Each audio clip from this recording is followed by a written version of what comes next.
এমন একটি রহমতের জায়গায় আসার বসার তৌফিক দিলেন। সেই মহান মাবুদের দরবারে আমরা সবাই লাখ কোটি সাজুদ শুকর আদায় করি। মুহাব্বাতান জোড়ালো কণ্ঠে বলে উঠছি আলহামদুলিল্লাহ। আবারও বলছি আলহামদুলিল্লাহ। সবাই বলছে আল্লাহুম্মা ইন্নী আসআলুকা আল হুদা ওয়াত তুকা ওয়াল আফাফ ওয়াল গিনা। সবাই বলুন আল্লাহুম্মা লাকা আসলামতু ওয়া বিকা আমানতু ওয়া আলাইকা তাওয়াক্কালতু ওয়া ইলাইকা আনাবতু। সবাই বলুন আল্লাহু আকবার كبيرا والحمد لله كثيرا سبحان الله بكرة وأصيلا। আমরা আল্লাহ তাআলার শুকর আদায় করে নিলাম। সম্মানিত ভাই সব, আমি আলোচনার সূচনায় মহাবিশ্বের চিরবিস্ময়,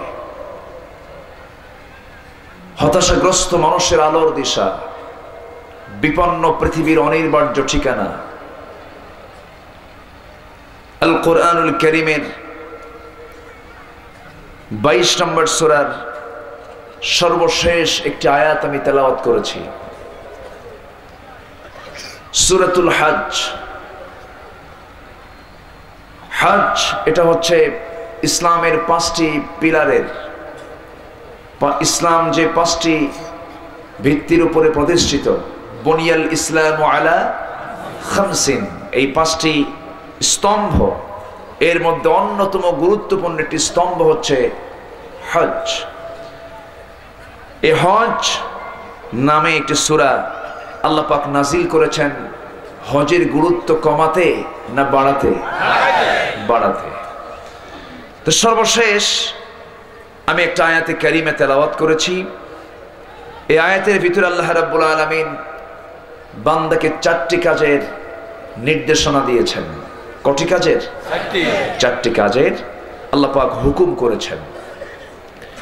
আমি চেষ্টা করব এই আয়াতকে সামনে রেখে কিছু কথা বলার।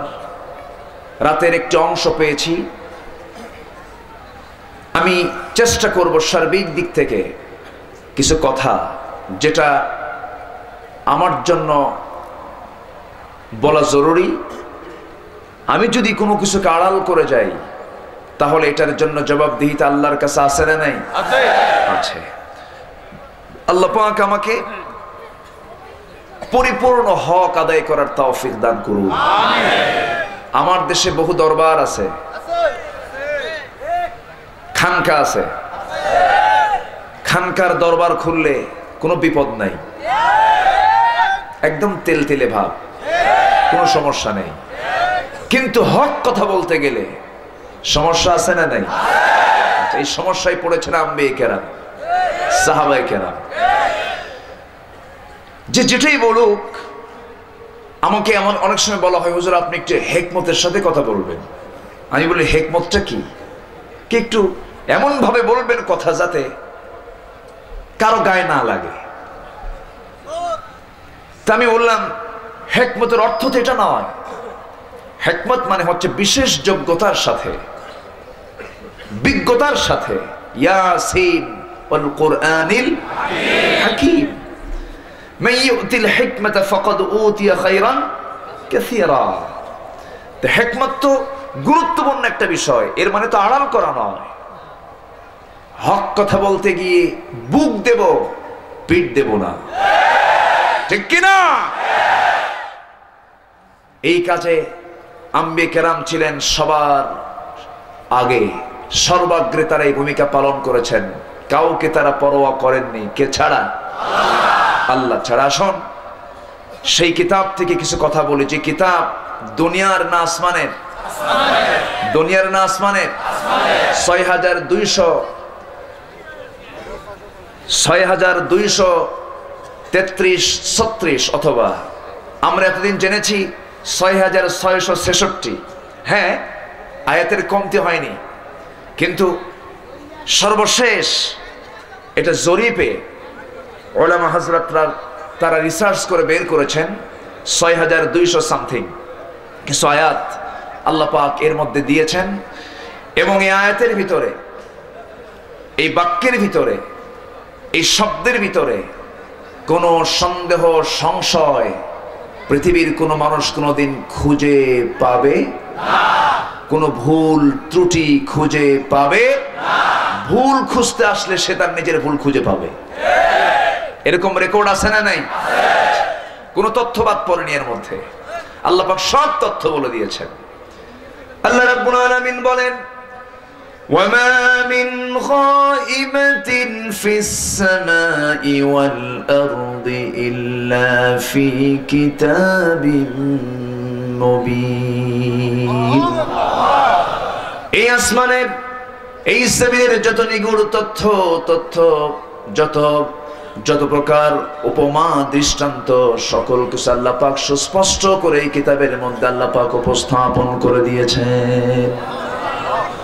وَلَقَدْ ضَرَبْنَا لِلنَّاسِ فِي هَذَا الْقُرْآنِ مِنْ كُلِّ مَثَلٍ জোরে বলুন আল্লাহু আকবার।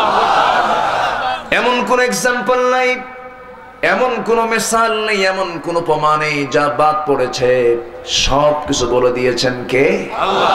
কেন দিয়েছেন? ওয়াতিলকাল আমসালু নাদরিবুহা লিন্নাসি লাআল্লাহুম ইয়াতাফাক্কারুন, যেন গবেষণা করে, ফিকির করে।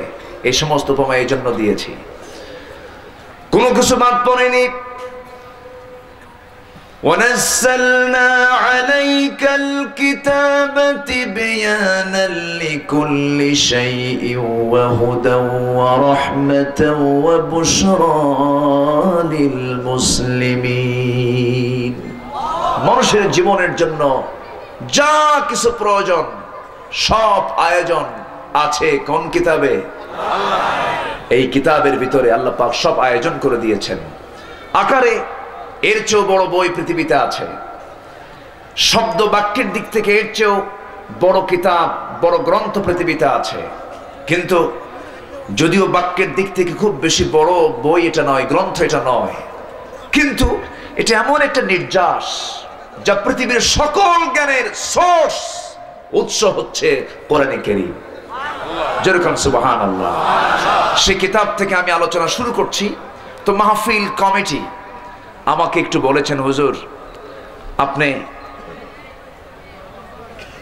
আলোচনার মাঝখান দিয়ে এটা ফাঁকে, যেহেতু মসজিদের উদ্যোগে মাহফিল, আপনার মুখ থেকে বললে একটু আমার বরকত পাবো বেশি মনে হয়।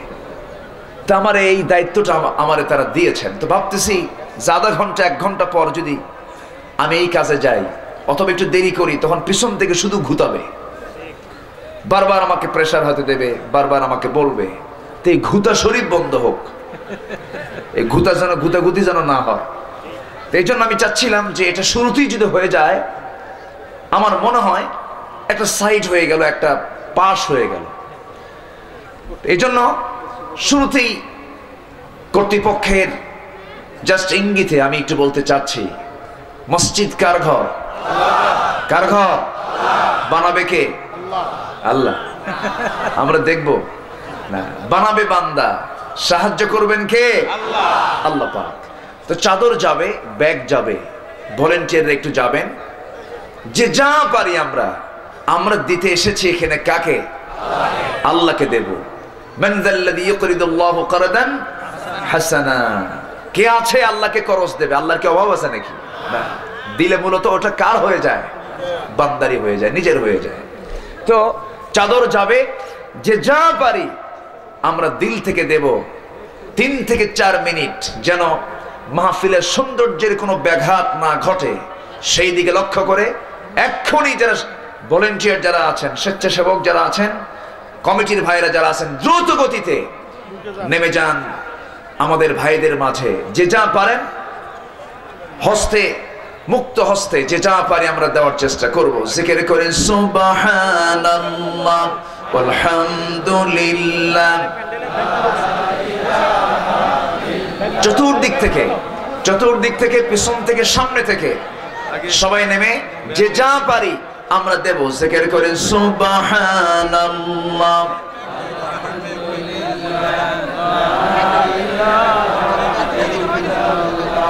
আরো জোরে সুবহানাল্লাহ।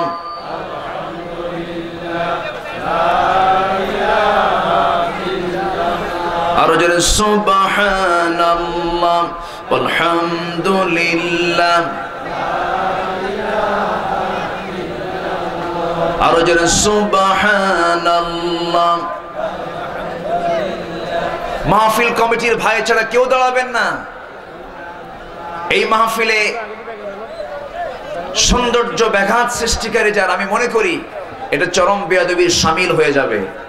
চরম বেয়াদবির শামিল এটা। মেহেরবানি করে যারা মাহফিল কমিটির কেউ না, মেহেরবানি করে বসুন, জিকির করি লা ইলাহা ইল্লাল্লাহ লা ইলাহা ইল্লাল্লাহ সুবহানাল্লাহ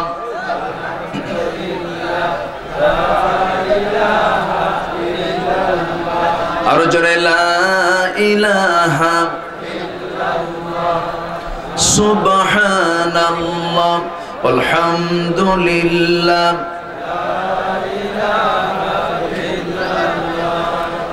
আরো জোরে লা ইলাহা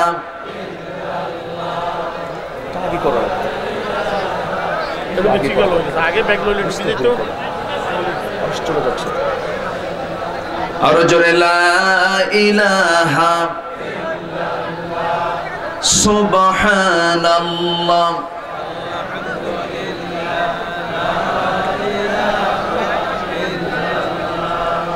চাদরগুলো নিয়ে, ব্যাগগুলো নিয়ে স্টেজের পাশে মাহফিল কমিটির ভাইদের কাছে জমা দিয়ে দিন। মেহেরবানি করে এখানে একটা ব্যাগের মধ্যে আপনারা জমা করে রাখুন, যেন এখানে কোনো গণনার কাজ না হয়। মাহফিলের সৌন্দর্য রক্ষার্থে, শ্রীবৃদ্ধির জন্য মেহেরবানি করে এখানে দিয়ে যাবেন সবাই, এবং এটা দিয়ে একটা প্যাকেট করে রাখবেন। আলোচনার পরে বাকি কাজ আপনারা সম্পূর্ণ করবেন। এতগুলো ব্যাগ গেল কই? পিছন দিয়ে দৌড় মারল না তো আবার? তাড়াতাড়ি আসেন, জিকির করেন সুবহানাল্লাহ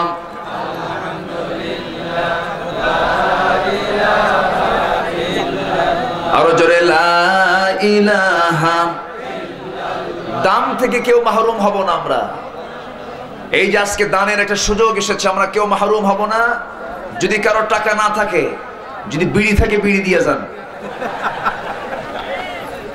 তবুও কেউ মাহরুম হবেন না, সবাইকে দিতে হবে। জিকির করে সুবহানাল্লাহ আলহামদুলিল্লাহ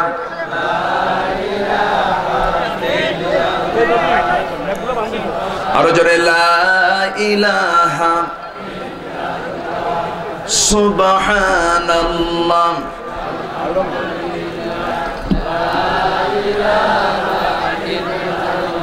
আরো জোরে লা ইলাহা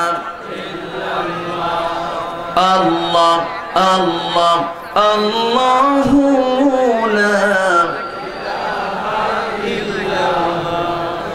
লা ইলাহা ইল্লাল্লাহ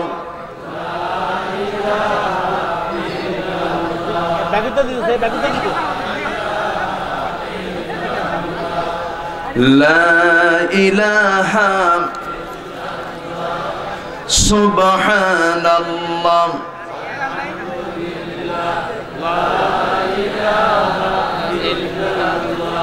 আরো জোরে লা ইলাহা সুবহানাল্লাহ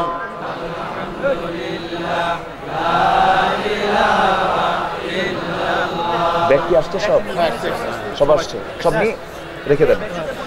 লা ইলাহা ইল্লাল্লাহ মুহাম্মাদুর রাসূলুল্লাহ সাল্লাল্লাহু আলাইহি ওয়াসাল্লাম। যে যেখানে আছি বসে পড়ি কোরআনের এই ময়দানে, কোরআনের মাহফিলে, কোরআনের দিকে তাকিয়ে আমরা কোরআনের সৌন্দর্য রক্ষায়, মাহফিলের সৌন্দর্য রক্ষায় মেহেরবানি করে যে যেখানে আছি সেখানে বসে পড়ি। কোরআন শুনতে এসেছি আমরা হলাম ভাগ্যবান মানুষ, ভাগ্যবান গোলাম কার? আল্লাহ পাকের। কোরআন শোনার সুযোগ সবার কপালে হয় না। কোরআন শুনতে বাধা দেওয়ার লোকও আমার দেশে কম নাই। আসতে কবেন না, আছে না নাই? সম্মানিত ভাইয়েরা, আসুন আমরা মূল আলোচনার দিকে চলে যাই। এই পৃথিবীতে আমরা এসেছি, সবাই চলে যাব না? কেউ কি বাঁচতে এসেছি না মরতে এসেছি? বেঁচে আছি এটাই স্বপ্ন, আর মরে যাব এটাই হলো বাস্তব। পৃথিবীতে আছি এটাই হলো স্বপ্নের মতো, চলে যাব এটাই হলো বাস্তব।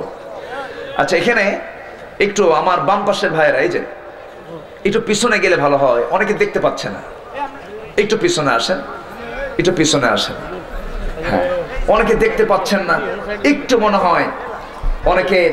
হ্যাঁ মুজাম্মেল ভাই, একটু হ্যাঁ একটু পিছনে আসলে অনেকে দেখতে পাচ্ছে না। হ্যাঁ, হয়তো কিছুক্ষণ পর গুতগুতি করবে আবার, এই জন্য আমি আগেই ক্লিয়ার করে নিলাম। হ্যাঁ ঠিক আছে না? খুশি হয়েছেন আপনারা? আচ্ছা ঠিক আছে। আচ্ছা, সম্মানিত ভাই সব, যে যেখানে আছি আমরা বসে পড়ি। এই পৃথিবী ছেড়ে আমি যেতে চাই না, কিন্তু পৃথিবী আমাকে লাথি মেরে পাঠিয়ে দেয় কবরে, ঠিক কিনা? পৃথিবীর মায়া ছেড়ে কে যেতে চায়? কেউ যেতে চায় না। সবকিছুর আকর্ষণ কে করে দিয়েছেন? স্ত্রীর প্রতি টান কে দিয়েছেন? সন্তানের প্রতি টান কে দিয়েছেন? দিয়েছেন টান, কিন্তু সবচেয়ে বড় টান হতে হবে কার উপরে? কার দিকে? আল্লাহ রাব্বুল আলামিন বলেন, যুয়্যিনা লিন-নাসি হুব্বুশ শাহাওয়াতি মিনান নিসাই ওয়াল বানিনা ওয়াল কানাতিরিল মুকানতারাতি মিনাল যাহাবি ওয়াল ফিদ্দাতি ওয়াল খাইলিল মুসাওওয়ামাতি ওয়াল আন'আমি ওয়াল হারথ যালিকা মাতাউল হায়াতিদ দুনিয়া ওয়াল্লাহু ইনদাহু হুসনুল মাআব। জোরে বলুন আল্লাহু আকবার।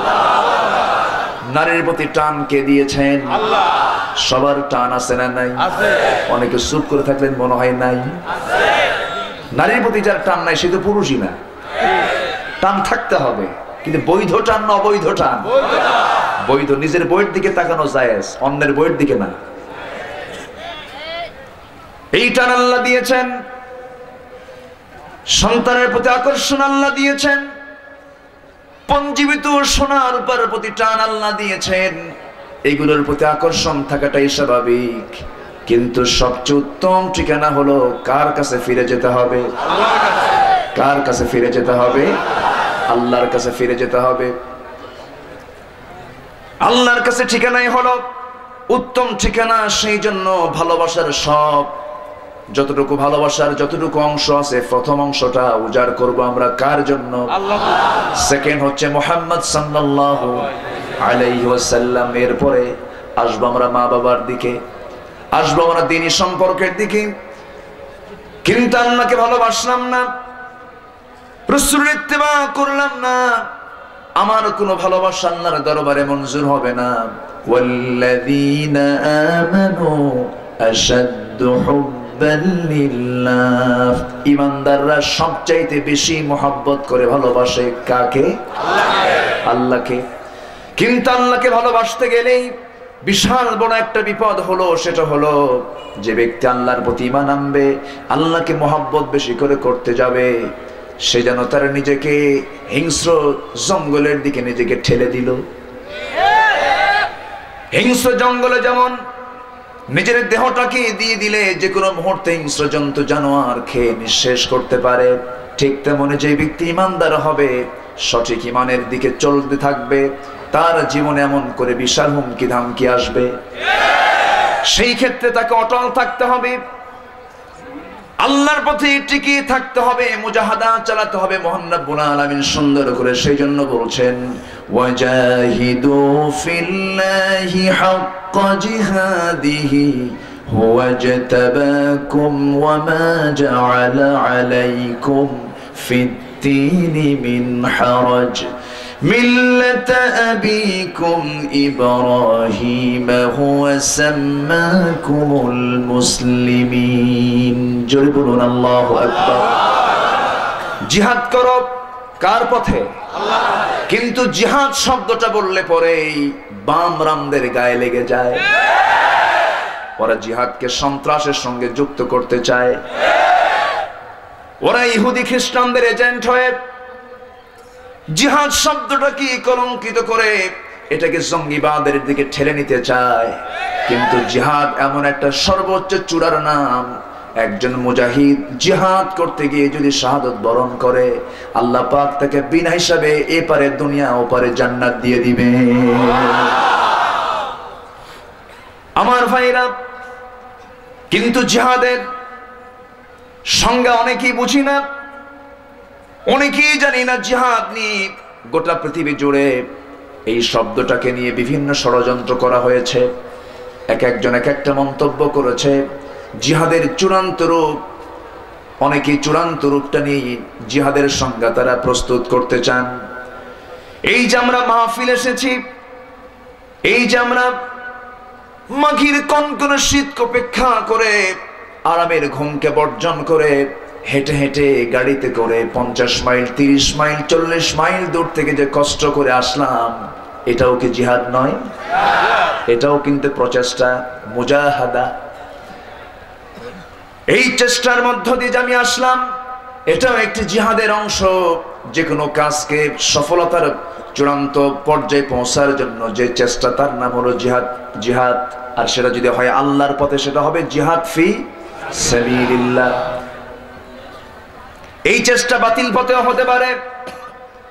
সংগ্রাম কিন্তু দুই পথে, সংগ্রাম তাগুতের পথে, সংগ্রাম আল্লাহর পথে। আল্লাহ রাব্বুল আলামিন সুন্দর করে বলছেন আল্লাযীনা আমানু ইউকাতিলুনা ফি সাবিলিল্লাহ ওয়াল্লাযীনা কাফারু ইউকাতিলুনা ফি সাবিলিত তাগুত ফাকাতিলু আউলিয়া আশ-শাইতান। জোরে বলুন আল্লাহু আকবার।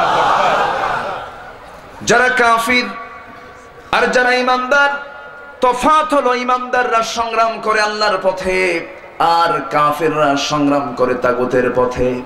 আমার রাসূল বদর প্রান্তরে, মদিনা থেকে 80 মাইল দূরে চলে গেলেন বদর প্রান্তরে। আর আবু জেহেলরা ওই লড়াই করার জন্য তাগুতের পথে মক্কা থেকে প্রায় 400 মাইল অতিক্রম করে তারা চলে আসলো বদর প্রান্তরে। তারাও কিন্তু চেষ্টা কম করেনি, তাদের মুজাহাদা আছে, কিন্তু সেটা হলো বাতিল মুজাহাদা, ভ্রষ্ট প্রচেষ্টা, ভ্রান্ত চেষ্টা। ওই চেষ্টার কোনো পুরস্কার আল্লাহর দরবারে নাই। কিন্তু আমরা যে চেষ্টা চালাবো, আমরা যে মুজাহাদা করব, সেই মুজাহাদা হবে কার পথে? আল্লাহ। আসতে বলবেন না, কার পথে? আল্লাহ রাব্বুল আলামিন সুন্দর করে বলছেন তুমিনুনা বিল্লাহি ওয়া রাসূলিহি ওয়া তুজাহিদুনা ফি সাবিলিল্লাহি বিআমওয়ালিকুম ওয়া আনফুসিকুম যালিকুম খায়রুল লাকুম ইন কুনতুম তা'লামুন। জোরে বলুন আল্লাহু আকবার। ঈমান আনবে আল্লাহর উপরে, পরকালের উপরে, আর সংগ্রাম করবে, জিহাদ করবে আল্লাহর পথে। তোমাদের মাল দিয়ে, তোমাদের জান দিয়ে। কে বললেন? আল্লাহ। এই দায়িত্ব কি নবীরা পালন করেননি? কোন নবী কি বাদ পড়েছেন নাকি? কোন নবী বাদ পড়েন নাই।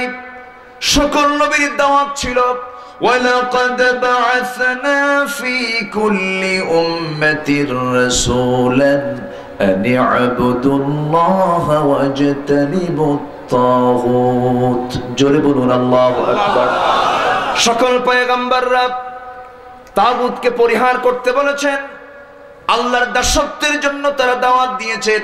এই পৃথিবীতে আমি আসলাম কেন, কি জন্য আসলাম? 6টা কাজের জন্য আল্লাহ পাঠিয়েছেন। কয়টা কাজের জন্য? 6টা কাজের জন্য। একটু কান লাগাই মনোযোগ দিয়ে শোনার চেষ্টা করি। আল্লাহ রাব্বুল আলামিন 1 নাম্বার যে উদ্দেশ্য আমাকে পাঠালেন, যে জন্য আল্লাহ রাব্বুল আলামিন পাঠালেন, আমাদের সবার জানা আছে, সবার ঘরের সূরা, সবচেয়ে কাছের আয়াত, ঘরের ভিতরকার আয়াত, আমার অত্যন্ত কাছের আয়াত, সবাই জানবেন। আমার সঙ্গে ঠোঁট মিলিয়ে বলুন, ওয়ামা খালাকাতুল জিন্না ওয়াল ইনসা ইল্লা লিয়াবুদুন মা উরিদু মির রিজকিন ওয়া মা উরিদু আন ইউতঈমুন। জোরে বলুন আল্লাহু আকবার। সূরা যারিয়াত 55-56 নম্বর আয়াতে আল্লাহ রাব্বুল আলামিন বলছেন, আমি বান্দাকে, জিন এবং ইনসানকে শুধুমাত্র কেবলমাত্র সৃষ্টি করেছি কার গোলামি করার জন্য, কার ইবাদত করার জন্য। 1 নাম্বার সৃষ্টির উদ্দেশ্য হলো ইবাদতের জন্য। কিসের জন্য? ইবাদতের জন্য। নাম্বার 2 হলো প্রতিনিধিত্বের জন্য।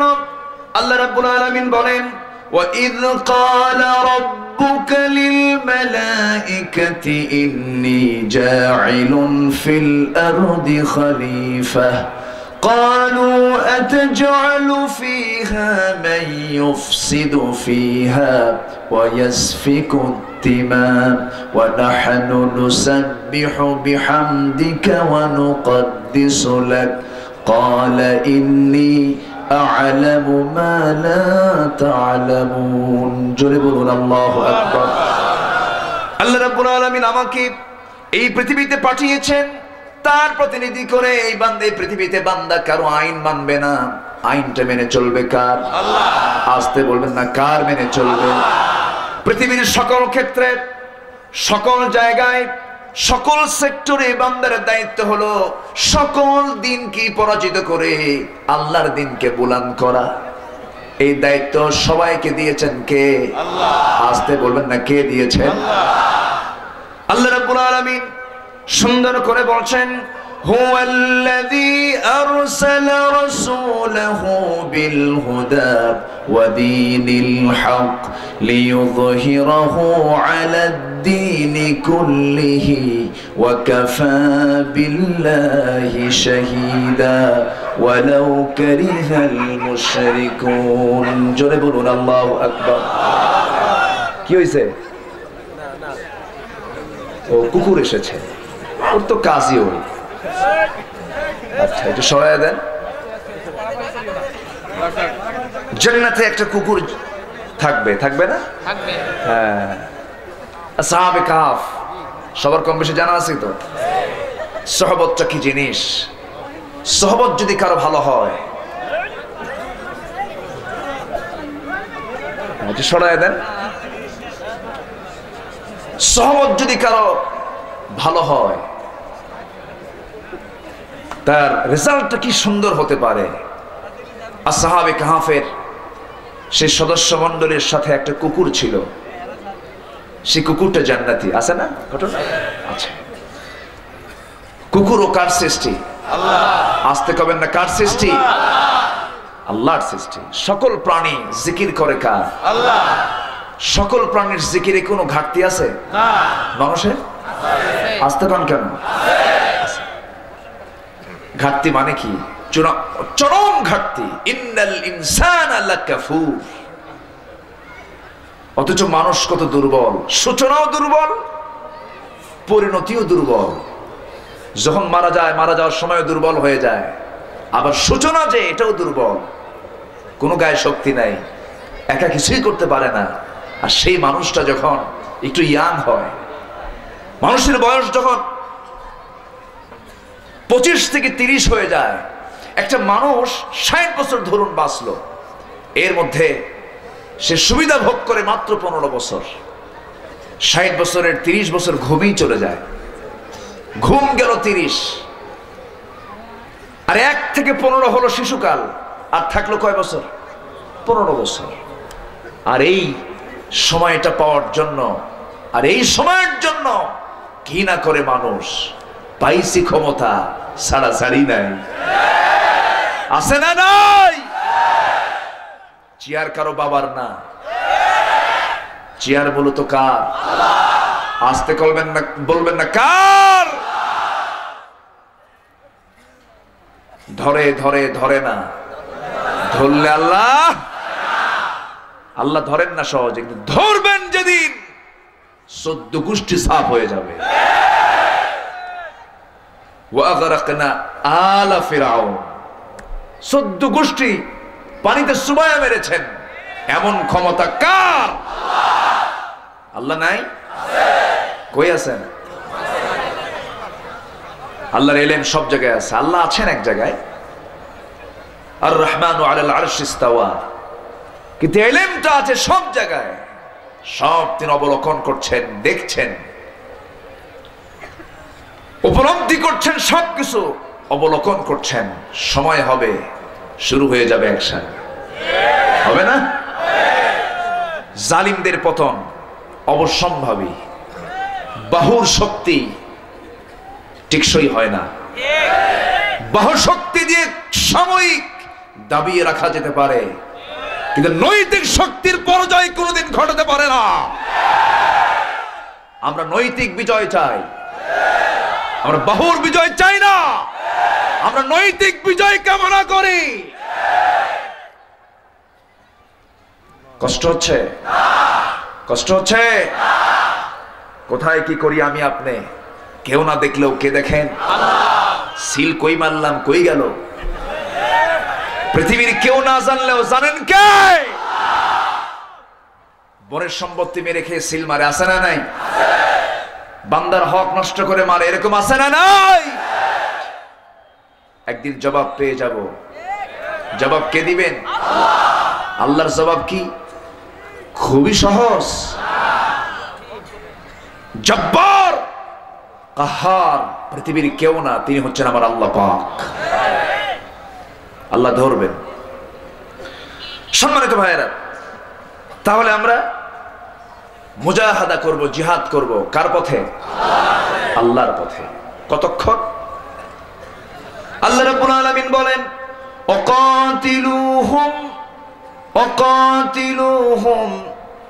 হাত্তা লা তাকুনা ফিতনাতুন ওয়া ইয়াকুনা আদ-দীনু কুল্লুহু লিল্লাহ।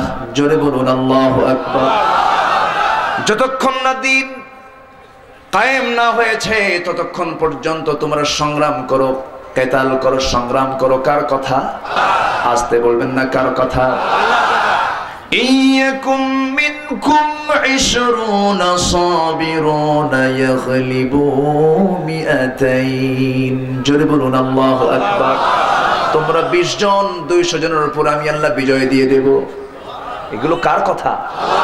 আস্তে বলবেন না কার কথা? وَلَقَدْ نَصَرَكُمُ اللَّهُ بِبَدْرٍ وَأَنْتُمْ أَذِلَّةٌ। তোমরা অসহায় ছিলে বদর প্রান্তরে, 313 আর 1000 অসম যুদ্ধে তোমরা যুদ্ধ করতে এসেছিলে। আমি আল্লাহ কাতারে কাতারে ফেরেশতা পাঠায় তোমাদেরকে বিজয় দিয়েছি। সে আল্লাহ নাই? আছেন না নাই? মুসলমান বুক দেবে, পিঠ দেবে না। সবাই পালাবে, মুসলমান পালাবে না। সম্মানিত ভাইয়েরা, আমি মাঝখানে কিছুদিন ছিলাম না, এটা হেরে গেছিলাম, বুঝলেন? সম্মানিত বন্ধুগণ, যার বিপদ বেশি বুঝতে হবে আল্লাহ তাকে কবুল করতেছেন। আমি মনে মনে আমার এটাই সান্ত্বনা। এ তো কোনো জেলই না, আমার দেশের জেলখানা তো শ্বশুর বাড়ি। এত আরাম গেছেন কিনা কে? এখানে দারুণ আরাম, খুবই আরাম। 3 বেলা খাওয়া, ঘুম পাড়া আর নামাজ পড়া, কোনো কষ্টই নেই। বাজার নাই, বউ নাই, বাচ্চা নাই, খালি জিকির আজকার, কোরআন শরীফ তেলাওয়াত করো, বাস হয়ে গেল। ভাবলাম আরো কিছুদিন থাকি। কিন্তু আমার নবীর জেলখানা কি ছিল? আল্লাহু আকবার। আরে কি কষ্ট, নিদারুণ কষ্ট, মানসিক, শারীরিক, সব দিক থেকে। কি জেলখানা রাসূলের ছিল। 3.5 বছর তিনি থাকলেন, খাওয়া নাই, কথা নাই, সম্পর্ক নাই, দেখা হয় কথা বন্ধ। বয়কট ছিলেন তিনি পাহাড়ের পদদেশে 3.5 বছর আবু তালেবকে সাথে নিয়ে। আবু তালেব যদিও মুসলমান না, কিন্তু আমার ভাষায় আমি বলি ভদ্র কাফের। কি কাফের? শরীফ কাফের, ভদ্র কাফের। যদিও কাফের কিন্তু একটু জুতের কাফের। আবু জেহেল তো বেজুত কাফের, ওর মধ্যে কোনো কিছু ছিল না। এরকম বেজুত মার্কা লোক কিন্তু এখনো আছে। আবু জেহেল মামলা দিল রাসূলকে। আবু তালেব কয়, মামলা দিলা কেন? আমি তো তোমারই দল করি। কিন্তু তুমি আমার দল করো বটে, মুহাম্মাদের পক্ষে কথা বলো কেন? আমি মুহাম্মাদের পক্ষে কথা বলেই যাব, আমি মামলা দিয়েই যাব। রাসূলের বিরুদ্ধে মামলা দেওয়া হলো 3টা। একটা হচ্ছে, 1 নাম্বার হলো ধর্মীয় অনুভূতিতে অভিযোগের ভিত্তিতে মামলা করা হলো, ধর্মীয় অনুভূতিতে অভিযোগের মামলা দেওয়া হলো। নাম্বার 2 হলো রাষ্ট্রদ্রোহিতার মামলা। নাম্বার 3 হলো নাশকতার মামলা। এই সকল মামলা তো এখন আর দুনিয়াতে নাই, এখনো আছে। এই জাতীয় মামলা এখনো আছে। আবু জেহেল এটা শুরু করছে। সম্মানিত ভাইয়েরা, রাসূল যখন দ্বীনের প্রচার শুরু করলেন, আবু জেহেল বলল, মুহাম্মদ শোনো, বাপদাদার ধর্মে চুনকালি মাইরো না। কেন? হক যেটা সেটা আমাকে করতে হবে। দ্বীনে হক, ইসলাম ছাড়া পৃথিবীতে যত দ্বীন আছে সবগুলো হক না বাতিল? হক না বাতিল? এই বাতিল ঘোষণা করেছেন কে? আসতে বলবেন না কে? এটা কি আমার কথা? কার কথা? আল্লাহর কথা। হ্যাঁ, ইসলামী জনপদে সকল ধর্মের মানুষ ধর্মীয় স্বাধীনতা নিয়ে থাকবে, আপত্তি নাই। কিন্তু মুসলমান কখনো ইসলাম ছাড়া অন্য কোন ধর্মের কোন প্রশংসা মুখে আনতে পারবে না। কিন্তু প্রশংসা করার মতো লোক আমার দেশে আছে না নাই? গৌতম বুদ্ধ খুব ভালো মানুষ ছিল, মুসলমান বলে। এরপরে বলে মা দুর্গা খুব ভালো ছিলেন। মা দুর্গা গজে উঠছেন, ধান ভালো হয়েছে। তো এই যে মানে বেশি কথন, অতিরিক্ত তেল মারতে চায় যে ইমান যায়, এই হুঁশটা থাকে না। সব যাবে, ইমানকে আমরা কখনো বিক্রি করতে পারবো না। ইমানের চেয়ে বড় সম্পদ পৃথিবীতে আছে? আসতে কমন আছে? ইমানকে সংরক্ষণ করতে গিয়ে রাসূল তার সাহাবা কেরামকে নিয়ে জেল পর্যন্ত চলে গেলেন, খাওয়া বন্ধ। ফাতিমা রাদিয়াল্লাহু তাআলা আনহা আমার নবীজির ইন্তেকালের 6 মাসের মাথায় দুনিয়া থেকে বিদায় নিলেন। খুব কম বয়সী একজন মহিলা, যে ফাতিমার ব্যাপারে রাসূল বলতেন, ফাতিমা আমার দেহের টুকরা, ফাতিমা আমার আদরের দুলালি। ফাতিমাকে যে কষ্ট দেবে সে আমাকে কষ্ট দেবে, যে আমাকে কষ্ট দেবে সে আল্লাহকে কষ্ট দেবে। ফাতিমা রাসূল কেমন সহযোগিতার হস্ত প্রসার করেছেন। ওই মক্কার মাটিতে রাসূল রুকুতে যখন চলে গেছেন, রুকুতে যাওয়ার সময় বুখারী শরীফের হাদিস, আমার নবীজি রুকুতে গিয়ে যখন তাসবিহ জপতেছিলেন, আবু জেহেল, উতবা, শাইবা, মুগীরা, ওয়ালিদ, কাট্টা কাট্টা 7-8 জন কাফের হেয় প্রতিপন্ন করে বাজে বাজে কথা বলে কয়েকজন লোক এসে নবীজির পিঠের উপরে উটের পচা নারী ভুঁড়ি চেপে দিল। পচা নারী ভুঁড়ি যখন চেপে দেওয়া হলো, নবীজি উটের সেই পচা ভুঁড়ির ওজন সহ্য করতে না পেরে আমার নবীজি মুখ থুবড়ে জমিনে পড়ে গেলেন। সবাই হেয় প্রতিপন্ন করে ঠাট্টা বিদ্রুপ করতেছে আর হাসতেছে, তারা খিলখিল করে হাসে। ফাতিমা রাদিয়াল্লাহু তাআলা আনহা দূর থেকে এসে দৌড়ে দৌড়ে নবীজির পিঠ থেকে এই সমস্ত পচা দুর্গন্ধময় সেই উটের সেই সমস্ত আবর্জনাগুলো আস্তে করে পচা নারী ভুঁড়িগুলো টান দিলেন, আমার নবীজিকে সেখান থেকে উদ্ধার করলেন। আমার নবীজি সচরাচর কখনো তিনি লানত করতেন না, কখনো তিনি গজব কামনা করতেন না, কিন্তু সেই দিন হাতটা আসমানমুখী করে বলছেন, আল্লাহ তাআলা তোমার রুকু দিতে, তোমার হক আদায় করতে আজকে যারা বাধা দিল তাদেরকে তুমি আল্লাহ ধ্বংস করো, তাদেরকে শেষ করে দাও। আমার নবীজির সেই দিনের দোয়ার সঙ্গে সঙ্গে মঞ্জুর হয়ে গেছে। যে কয়টার নাম নিয়েছেন সবগুলো বদর কূপের মধ্যে জাহান্নামে চলে গেছে। ঠিক কিনা? আমার নবীজির প্রতি অত্যাচার কম করা হয়নি। আমার নবীজিকে শেষ পর্যন্ত জেলখানায় যেতে হলো। ফাতিমাও জেলখানার একজন বাসিন্দা হয়ে গেলেন, তিনিও জেল খাটলেন। কম বয়সে জেল খাটতে খাটতে তার নাড়ি ভুঁড়িগুলো শুকায় গেল। আমার নবীজির ইন্তেকালের 6 মাসের মাথায় তিনি দুনিয়া থেকে কম বয়সে বিদায় নিলেন। কেন? ওই সময় শিবে আবু তালেবে যে না খেয়ে খেয়ে সময়গুলো পাড়ে দিয়েছেন, ওই যে শরীরটা দুর্বল হয়েছে, আর তাজা হতে পারেন নাই। আমার নবীজির সাহাবীরা খাবার না পেয়ে, ক্ষুধার জ্বালা সহ্য করতে না পেরে দৌড় মেরে বাবলা গাছের দিকে চলে গেছেন।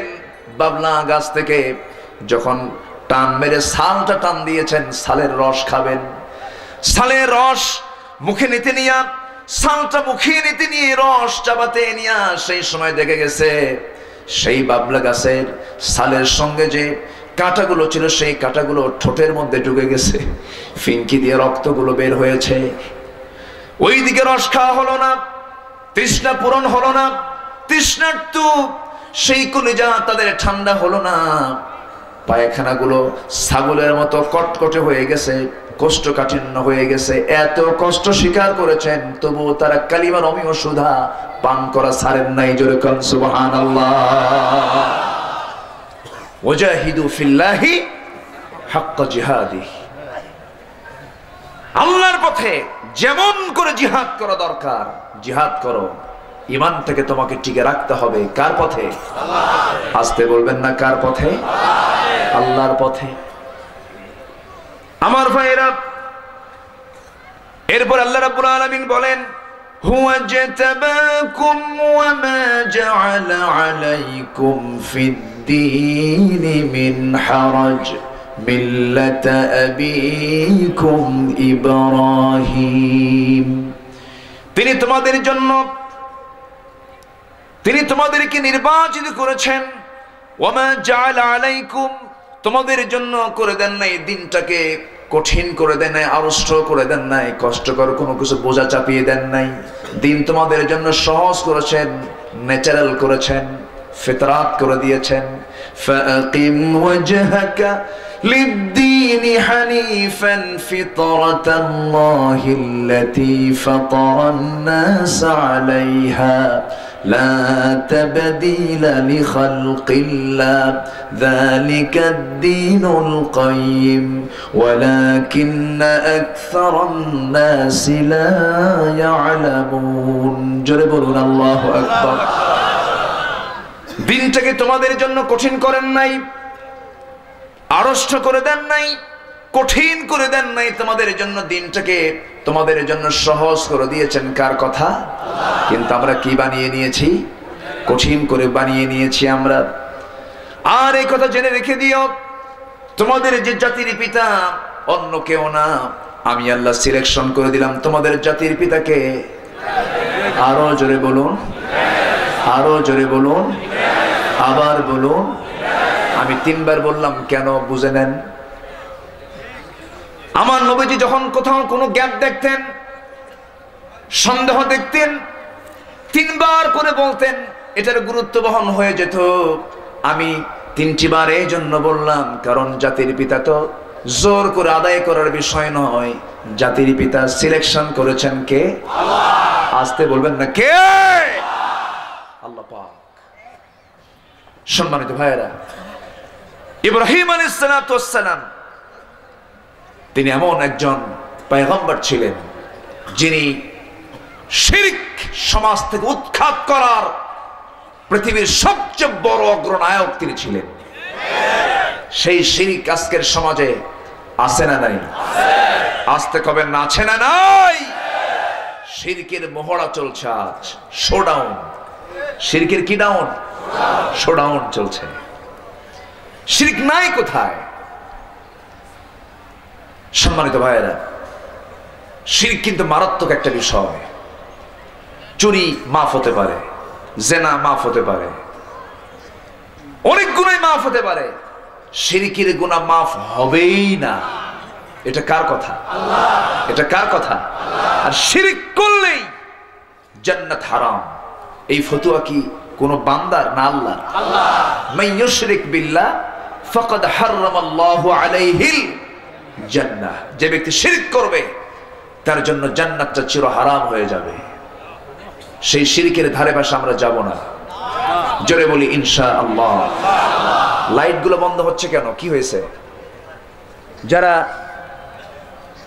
মাহফিলের এই বিশাল ডেকোরেশনের দায়িত্বে যারা আছেন, এগুলো খেয়াল করতে হবে।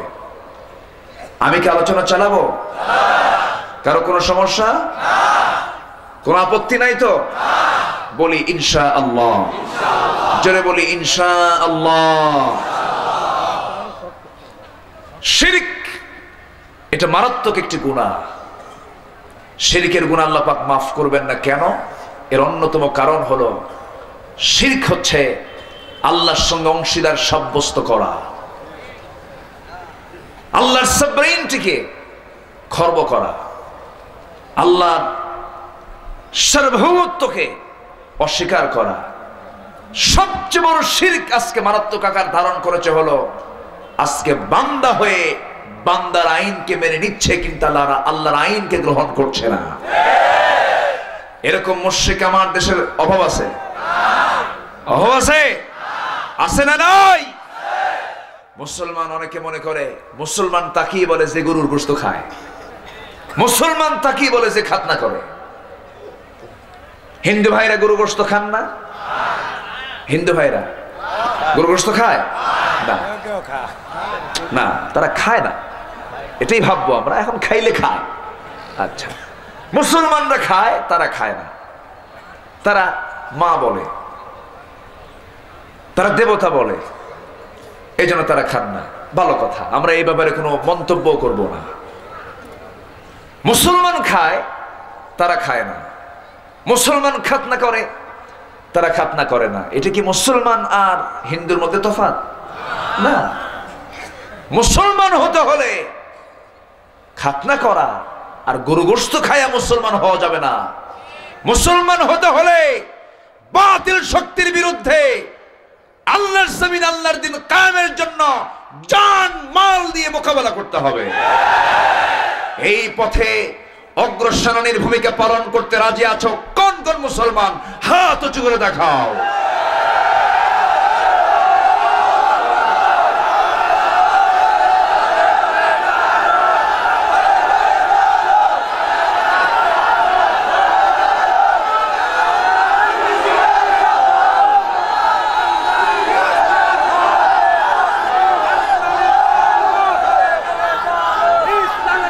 আল্লাহ সবার হাতকে কবুল করুন। জোরে বলি আমিন। আরো জোরে আমিন। আল্লাহ পাঠিয়েছেন আমাকে 6টি কাজের জন্য। 1 নাম্বার হলো ইবাদত করব কার? আল্লাহ। নাম্বার 2 হলো প্রতিনিধিত্বের জন্য। আমরা কার প্রতিনিধি? আল্লাহ। নাম্বার 3 হচ্ছে কল্যাণের জন্য। কিসের জন্য? কল্যাণের জন্য আল্লাহ পাক আমাকে পাঠিয়েছেন। কোরআন বলতেছে কুনতুম খায়রা উম্মাতিন উখরিজাত লিন-নাসি তা'মুরুনা বিল মা'রুফি ওয়া তানহাউনা 'আনিল মুনকার ওয়া তু'মিনুনা বিল্লাহ। জোরে বলুন আল্লাহু আকবার। তোমরাই শ্রেষ্ঠ জাতি, মানুষের কল্যাণের জন্য তোমাদেরকে পৃথিবীতে পাঠানো হয়েছে। তোমরা কি করবে? সৎ কাজের আদেশ দেবে, অসৎ কাজের বাধা প্রদান করবে, ঈমান আনবে কার উপরে? আল্লাহ। আল্লাহর উপরে। ঈমান আনতে আল্লাহ পরে বলছেন, কিন্তু আগে সৎ কাজের আদেশ করতে বলছেন, অসৎ কাজের বাধা দিতে বলছেন। এটাই হলো কল্যাণের কাজ, কল্যাণের জন্য পাঠানো হলো। কিন্তু আজকের সমাজে ভালো কাজ বেশি না অকল্যাণ কাজ বেশি? ভালো কাজ বেশি না খারাপ কাজ বেশি? খারাপ কাজের পরিমাণটা বেড়ে গেছে। খারাপ দেখতে দেখতে আজকে খারাপটাই ভালোর মতো হয়ে গেছে। ওই মেয়ের মতো বাপ মেয়েকে বিয়ে দিয়েছে ট্যানারির পাশে। ট্যানারির পাশে বিয়ে দেওয়ার পর বিয়ের পরের দিন মেয়ে বাপকে ফোন দিয়ে বলছে, আব্বা এমন জায়গায় বিয়ে দিলা নাক থেকে কাপড় সরানো যায় না। ট্যানারির চামড়ার কিন্তু একটা গন্ধ আছে, গন্ধ আছে না? তো এই গন্ধে মেয়ে বলতেছে, আব্বা তুমি এমন জায়গায় বিয়ে দিলা এত গন্ধ, আমার থাকাই কঠিন, আমারে নিয়ে যাও। বাপ বলে মা একটু থাকো, কয়েকদিন যাক। তো দিনে 15, 2 সপ্তাহ যখন চলে গেছে, এরপরে মেয়েকে বাবা ফোন দিয়ে বলছে, মা এখন তোমার সময় কেমন কাটতেছে? আব্বা এই গন্ধ এখন খুব ভালো লাগে। কি কথা কি বোঝা গেল? ওই দুর্গন্ধ এখন কি হয়ে গেছে? সুগন্ধ হয়ে গেছে। আজকের সমাজের আকাম কুকাম দেখতে দেখতে এগুলি এখন ভালো লাগে। একটা ছেলে একটা মেয়েকে নিয়ে অবাধে চলাফেরা করছে, মুসলমানের চোখে ধরা পড়ে না। এটা কত বড় অপরাধ। যদি বলো হয় এই ছেলে কাকে নিয়ে ঘোরো, she is my girlfriend, মানে ভাবসাবই আলাদা, মনে হয় বিলাত থেকে এখনই আসছে। যখন বলে এই মেয়ে এটা তোমার কে হয়, he is my boyfriend, এরকম জানোয়ার কিছু আছে না নাই? এরকম জানোয়ার কিছু আছে না নাই? এগুলো কি মানুষের পাল না গরুর পাল? উলাইকা কাল আনআম। আমার গালি না, এই গালি কার? আল্লাহর বেশি কইছে বালহুম আদাল। নোয়াখালী মাহফিল করা কিন্তু সহজ না। নোয়াখালীর ঘরে ঘরে আলেম, আলহামদুলিল্লাহ। নোয়াখালী আলিম প্রোডাকশন দিয়েছে, আলিম প্রোডাকশন। আলেমের ফ্যাক্টরি হচ্ছে নোয়াখালী, আলহামদুলিল্লাহ। জোরে করে আলহামদুলিল্লাহ। বাংলাদেশের এমন কোন জেলা নাই যে জেলায় নোয়াখালীর আলেম নাই। আলহামদুলিল্লাহ কবেন না? এই জায়গায় এসে ওয়াজ করা এত সস্তা না, খুব জটিল ব্যাপার। খুব ভালো বলি আলহামদুলিল্লাহ। নোয়াখালীতে আয়াত যত বেশি বলা হয় জনগণ তত বেশি খুশি হয়। আর দেশের দক্ষিণ পশ্চিমাঞ্চল, উত্তরাঞ্চল, সিলেট এই সমস্ত অঞ্চলে যদি আয়াত বেশি কয় তখন কয় হুজুর খালি আরবি কয়, বাংলা কই কয়। কি কথা কি বুঝতেছে? খুব সমস্যা। আমার দেশে ওয়াজ আর কই খেলা আওয়াজ। 3 ঘন্টা কথা বলে, একটা আয়াত নাই, হাদিস নাই। এরকম আছে না? আছে না নাই? 3 ঘন্টা কথা বলে, কাইন্দা কুন্দা জারে যা, সামনে শুনতে শুনতে লাভ মেরে উঠে। এরকম আছে না ভাই? বুঝি না আমি। জিকির করে কি? আবার কিছু বাবার দরবার আছে, হু খাজা দিল কর তাজা, ইসমে জালাল গাজার কুলকি খাওয়া হালাল। যখন নাউজুবিল্লাহ। এগুলো যে পাইলো কই আল্লাহই জানে। এগুলো কিছু শয়তান আছে না নাই? এদের সংখ্যাও কিন্তু কম না। সিটাগাং যাবেন পাবেন বদনাশা, কালুশা, গাদাশা, কুত্তাশা। হ্যাঁ কি আছে? ও গানও গায়। হ্যাঁ, আমি যখন ইনসাইডে ছিলাম এক বুড়া চাচা দেখি, 80 বছর বয়স হয়ে গেছে, 80 বছর প্রায়। তো দেখি তার বিশাল বড় মাথার চুল। ওরা আবার মাথার চুল বড় রাখে, বলে যেটা সুন্নতে রাসূল। হ্যাঁ, রাসূল চুল বড় রেখেছেন। রাসূল তার চুলটা লম্বা ছিল, ঝাঁকড়ানো ছিল, একটু হালকা কোকড়ানো ছিল, মোচটা ছোট ছিল, দাড়িটা বড় ছিল, সুন্দর সুশ্রী। পৃথিবীর সেরা সুন্দর ছিলেন মুহাম্মদ সাল্লাল্লাহু আলাইহি ওয়াসাল্লাম। তার চেয়ে সুন্দর মানুষ পৃথিবীতে কোনোদিন আসেও নাই, আসবেও না। যেরকম সুবহানাল্লাহ। এত সুন্দর মানুষ তিনি। আল্লাহ পাক তাকে একাই তাকে আল্লাহ পাক দান করেছেন 100 জন পুরুষের সমান পাওয়া। কতজন পুরুষের? 100 জন পুরুষের।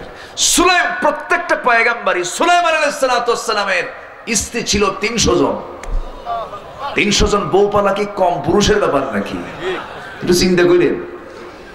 তার বাপও কম ছিলেন না, তার বাপ ছিলেন 100 জন স্ত্রীর স্বামী। আল্লাহু আকবার। কম না। আম্বে কেরাম ছিলেন পৃথিবীর সবচেয়ে শক্তিশালী মানুষ। মুসা আলাইহিস সালাতু ওয়াস সালামের নাম শুনেছেন তো? 2 বছর বয়সে থাপ্পড় খায় ফেরাউন শীত হয়ে পড়ে। এটা কম ব্যাপার না। শক্তিশালী তারা ছিলেন। কোলে নিছে ফেরাউন। আসিয়া কয় একটু কোলে নেন, আদর করেন না, কিছু করেন না, খালি ভয় করেন। নেন কোলে। কোলে যখন দিছে জোর কইরা, চুমু খেতে নাই গাল যেতে, জোর করে শৈরশ্রেণী কায়দায় যখন চুমু খেতে উদ্যত হয়েছে, হাতটা আস্তে বের করে মারছে থাপ্পড়। এক থাপ্পড়ে মাথা ঘুরে কয় আসিয়া জান গেল, এটাই বুঝা। আল্লাহু আকবার। এটা এমনি হয় নাই, আল্লাহ পাক তাদেরকে এক্সট্রা পাওয়ার দিয়েছেন। কে দিয়েছেন এটা? আল্লাহ। আজ থেকে মানে কে দিয়েছেন? আল্লাহ। আলেমদের পাওয়ারও আছে। আলেমদের পাওয়ার কে দিয়েছেন? আল্লাহ। যে সিনার মধ্যে কোরআন থাকে সেই সিনার শক্তি অনেক বেশি। অতএব কোরআনপন্থী লোকের বিরুদ্ধে ষড়যন্ত্র করে কোনদিন টিকে থাকা যাবে না মুসলমান। সত্যের বিজয় কে দিবেন? আল্লাহ। আসতে কবেন না, কে দিবেন? আল্লাহ কবুল করুন। আমিন। জোরে বলি আমিন। আমিন। আরো জোরে আমিন। আমিন। কষ্ট হচ্ছে? না। আলোচনা চালাবো? কোন সমস্যা? বলি আলহামদুলিল্লাহ। আমরা জিহাদ করব কার পথে? অস্ত্র নিয়ে, আদর্শ নিয়ে। কি নিয়ে? হয়তো কালকে বলবেন হুজুর তো আজকে একদম ট্রেনিং দিয়ে চলে গেছে, ট্রেনিং দিয়ে চলে গেছে হুজুর। না, আমাদের মোকাবেলা হবে আদর্শিক মোকাবেলা। আমার আদর্শ হচ্ছেন মুহাম্মদ সাল্লাল্লাহু আলাইহি ওয়াসাল্লাম। নৈতিক বিজয় আনবো, বাহু শক্তির বিজয় আমরা চাই না। আমার নবীজি যে আদর্শ রেখে গেছেন সে আদর্শের সার্টিফিকেট দিয়েছেন আল্লাহ নিজেই। তিনি বলেছেন লাকাদ কানা লাকুম ফি রাসূলিল্লাহি উসওয়াতুন হাসানাহ। তোমাদের জন্য উত্তম আদর্শের বাস্তব নমুনা কেউ না, তোমাদের জন্য উত্তম আদর্শের বাস্তব নমুনা হতেছেন মুহাম্মদ রাসূলুল্লাহ সাল্লাল্লাহু আলাইহি সাল্লাম। তিনি কি ছিলেন না? সব দিকে তিনি মডেল ছিলেন। তিনি কুস্তি লড়াইয়ের দিক থেকেও তিনি কম বড় পাওয়ারফুল ছিলেন না। সেই সময় গোটা আরব উপদ্বীপের ভিতরে শ্রেষ্ঠ শক্তিশালী পাওয়ারফুল ছিলেন মুহাম্মদ সাল্লাল্লাহু আলাইহি ওয়াসাল্লাম। মুসলমানকে সব দিক থেকে ফিট থাকতে হবে, মুসলমানদের ফিটনেস থাকতে হবে। কারণ এই দেহটা আল্লাহ পাক সৃষ্টি করেছেন অন্যের মোকাবেলা করার জন্য, বাতিল শক্তির মোকাবেলা করার জন্য। আমার নবীজির মদিনা জিন্দেগির, মাদানী জিন্দেগির 10টা বছরে তিনি 86টি যুদ্ধ পরিচালনা করেছেন, জিহাদ করেছেন। 86টি যুদ্ধ যদি 10 বছর হয়, দিনের বেলা কেটেছে ঘোড়ার পিঠে, আর রাত্রে বেলা কেটেছে তার জায়নামাজে। জোরে কোন সুবহানাল্লাহ। আর আমার দেশে শুধু খানকা খোলে আর দরবার খোলে আর মুরিদ প্রোডাকশন দিচ্ছে। মুরিদ, যে মুরিদ নামাজও পড়ে না, পানির তলে মোমবাতি বাবা বাতাসে নেবে না, বাবার নামে হালকা দিলে ওযু গোসল লাগে না। হ্যাঁ, আমার আগের পূর্বের মেহমান বলে গেলেন ওই যে কি যেন বাঘ, দেওয়ান বাঘ একটা আছে, আবার রাজার বাঘও একটা আছে, আবার কুতুব বাঘও আছে। সব বাঘ এক সূত্রে গাথা, ঠিক কিনা? কোনো সমস্যা নাই, এরা চালাচ্ছে, এদের কোনো বাধা নাই। সম্মানিত ভাইয়েরা, আমি পীরকে সম্মান করি। পীর ফার্সি শব্দ, এর আরবি হচ্ছে শেখ, এর বাংলা হচ্ছে বুড়া। শেখুল ইসলাম, শেখুদ্দিন, শেখুল হাদিস, হাদিসের বুড়া। পীর তো কোনো খারাপ শব্দ না। পীর ছিলেন শাহজালাল ইয়ামিনী, কোনো আপত্তি নাই। নিঃসন্দেহে তিনি একজন মুজাহিদ ছিলেন। তিনি ওই আয়াতের হক আদায় করেছেন, ওয়াজাহিদু ফিল্লাহি হাক্কা জিহাদি, কোনো আপত্তি নাই। কিন্তু আমি সেই পীরের মুরিদ হব যে পীরের মুরিদ হলে নামাজ লাগবে না, সেজদা দিতে হবে। কালকে আমার প্রোগ্রাম ছিল কিশোরগঞ্জ, মানে ওখানে সব কিশোর, কোনো বুড়া টুড়া নাই, কিশোর, কিশোরগঞ্জ। তো আমাকে প্রশ্ন করুন, হুজুর এই এলাকায় কিছু সেজদা প্রচলন আছে, কি সেজদা? মুরিদ তার পীরকে তাজিমি সেজদা দেয়, তাজিমি। আমি কইলাম যে সেজদা নেয় ওকে চোখ বন্ধ করে পিটাতে হবে। কথা বোঝা গেল? এই মস্তক অবনত করতে হবে কার কাছে? আস্তে কব না, কার কাছে? আল্লাহর কাছে। শিরক করা যাবে না। আর শিরক উৎখাতের মূল মহানায়ক ছিলেন, অগ্রনায়ক ছিলেন জাতির পিতা বলুন জাতির পিতা ইব্রাহিম আলাইহিস সালাতু ওয়াস সালাম, তিনি অনেক কিছু তাকে দিয়ে আল্লাহ পাক শুরু করেছে। যেরকম খাতনা, আমরা যে সুন্নতে খাতনা যে করি, আমরা ছোটবেলায় করেছি না সবাই? মনে আছে? কই মনে আছে? সবার তো মনে নেই ছোটবেলায়। তবে হ্যাঁ, মনে আছে এতটুকু যে যখন আসছে বাড়িতে খালি ভয় থরথর করে কাঁপছি আর দরজা খুঁজছি কোন দিক দিয়ে পালাই। এই সুন্নাহ খাতনাটা চালু হয়েছিল ইব্রাহিম আলাইহিস সালাতু ওয়াস সালামের সময় থেকে। তার বয়স যখন 80 বছর, কত বছর? 80 বছর। সেই সময় আল্লাহ পাক তাকে অর্ডার করলেন, ইব্রাহিম তোমাকে একটা কাজ কিন্তু পূরণ করতে হবে, যে কাজটা বাদ আছে তোমাকে দিয়ে একটু শুরু করব। কি? তোমাকে খাতনা করতে হবে। 80 বছর বয়সে আল্লাহ পাক দিলেন অর্ডার। তিনি মনে মনে ভাবতেছেন, এই বুড়া বয়সে এ কিভাবে সম্ভব, এ কে কাটবে আর কি করবে? উনি চিন্তায় পড়ে গেছেন, বললেন আল্লাহ আমি এই বুড়া বয়সে কি করি, কিভাবে অপারেশন হবে? আল্লাহ বললেন, অপারেশনের চিন্তা অন্যকে দিয়ে না, তুই নিজেই অপারেশন কর। আল্লাহু আকবার বলেন। যাও একটু আড়ালে চলে যাও। আড়ালে চলে গেলেন, সহিহ হাদিস। আড়ালে গিয়ে তিনি কাটার একটা কুড়াল, বাইশলা বলে, 22 এলাকায় কি বলে? এলাকায় 22 বলে নাকি? যে হ্যাঁ কুড়াল। আচ্ছা কুড়ালও না, এটা হচ্ছে কাঠটাকে সই করার জন্য বগলে নিয়ে, আগে এটা ছিল, এখন তো মেশিন দিয়ে হয়ে গেছে। 22 বলে, হ্যাঁ 22। আচ্ছা, বলা হলো এটা নিয়ে যাও, নিয়ে যাই আর তুমি সাইজ করো। কি কথা কি বোঝেন? ওই যে এই প্রচলনটা শুরু হলো, এই জন্যই কাজটাকে সুন্নতে ইব্রাহিম বলা হয়। খাতনা শুরু করেছেন ইব্রাহিম আলাইহিস সালাতু। এরকম করে অনেক কিছু তিনি শুরু করেছেন। ক্বালা ইন্নী জাঈলুকা লিন-নাসি ইমামা।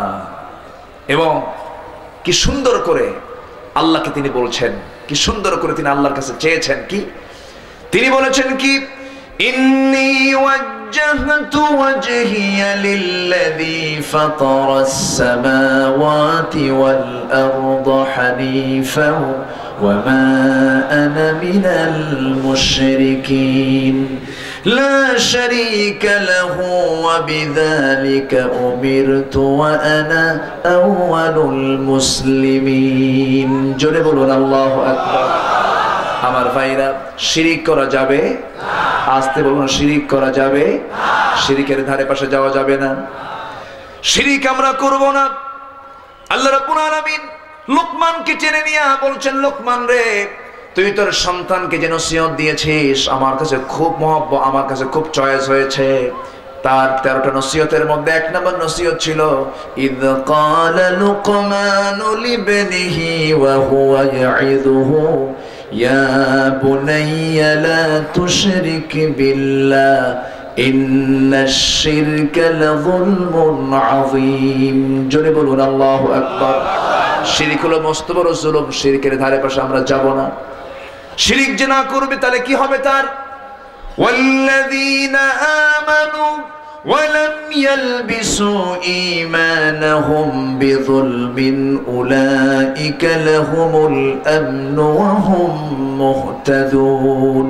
জোরে বলুন আল্লাহু আকবার। যারা ঈমান আনবে, ওয়া লাম ইয়ালবিসু ঈমানাহুম বিযুলমিন, যে তার নিজেকে জুলুম দিয়া তার লেবাসটা সাজাবে না, অর্থাৎ জুলুম মানে শিরিক দিয়ে তার জীবনটাকে সাজাবে না, এই জাতীয় শিরিকের কাছে যে না যাবে, ঈমান জানবে আমি আল্লাহ বলে দিলাম, সেই হলো হিদায়াত প্রাপ্ত, সেই হলো জান্নাতি বান্দা আমার। শিরিকের কাছে আমরা যাব না। জোরে বলি ইনশাআল্লাহ। আরো জোরে বলি ইনশাআল্লাহ। লোকমানের নাম সবাইকে শুনেছেন নাকি? বাড়ি কোথায়? দাউদের দেশে। কার দেশে? দাউদ আলাইহিস সালাতু ওয়াস সালামের দেশে। দাউদের ছেলের নাম কি? বলেন বলেন বলেন বলেন। সুলাইমান আলাইহিস সালাতু। কি চাও? হিকমত চাও না নবুয়ত চাও? তিনি বলেন, আল্লাহ নবুয়তের প্রয়োজন নাই, তুমি আল্লাহ আমাকে হিকমত দিয়ে দাও। জোরে কোন সুবহানাল্লাহ। কি সুন্দর তিনি বিজ্ঞতার পরিচয় দিয়ে সন্তানদেরকে নসিহত দিচ্ছেন, সন্তানদের শিরিক করো না। তিনি বললেন শিরিক করো না।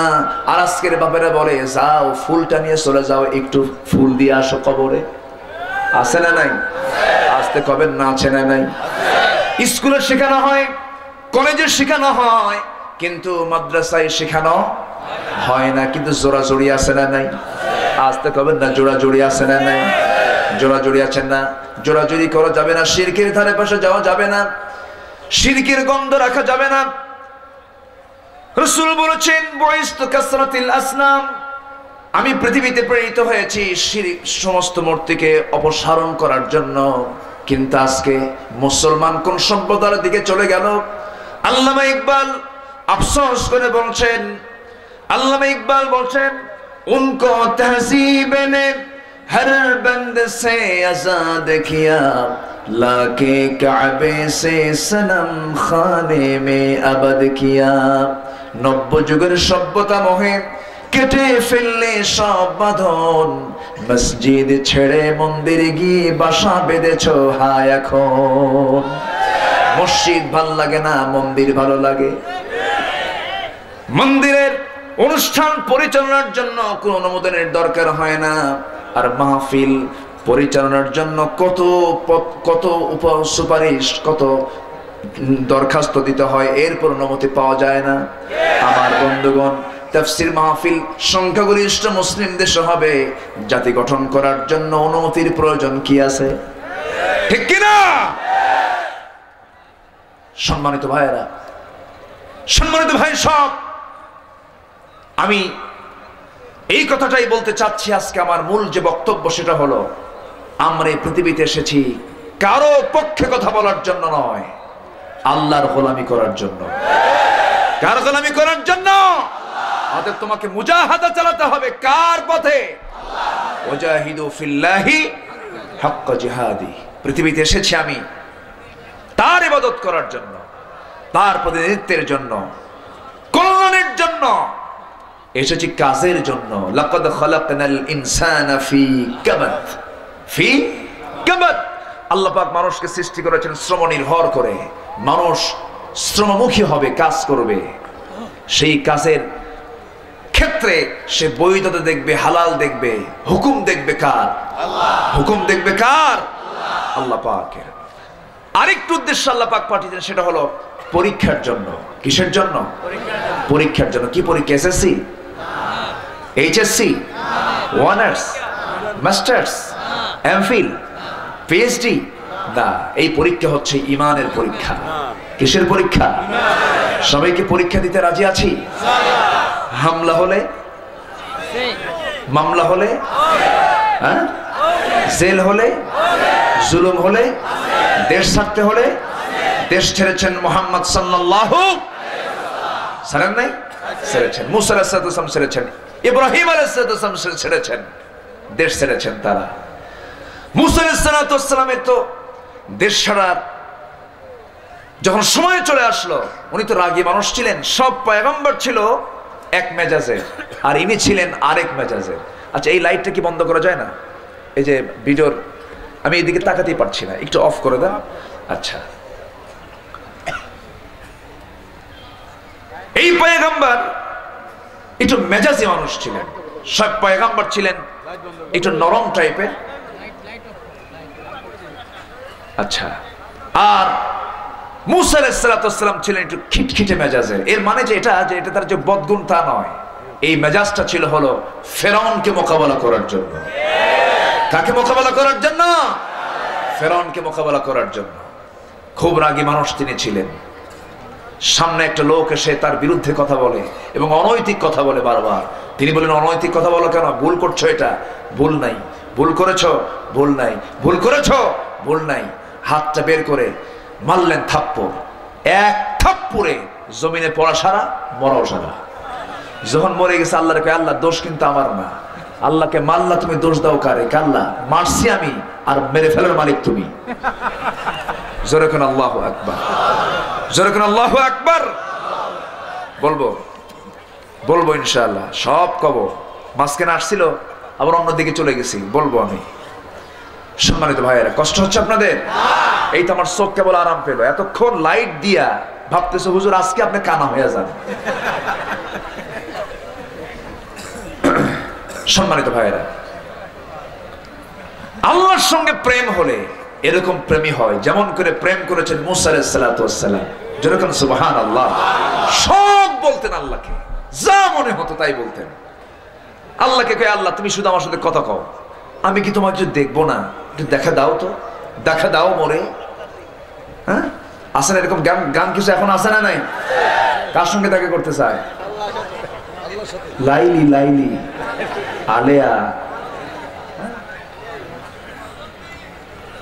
কিন্তু আমার সাক্ষাৎ হতে হবে কার সাথে? দিদার হতে হবে কার সাথে? আলিয়া হেরে যাবে, লাইলি হেরে যাবে, হারাবেন না কে? কে হারাবেন না? কে শেষ হবেন না? কে ধ্বংস হবেন না?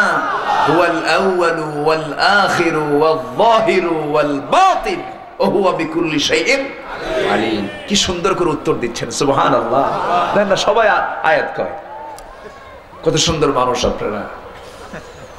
তিনি প্রথম, তিনি শেষ, তিনি প্রকাশ্য, তিনি গোপন। তার কাছে আল্লাহর কাছে বললেন মুসা আলাইহিস সালাতু ওয়াস সালাম, আল্লাহ আমি তোমাকে দেখতে চাই।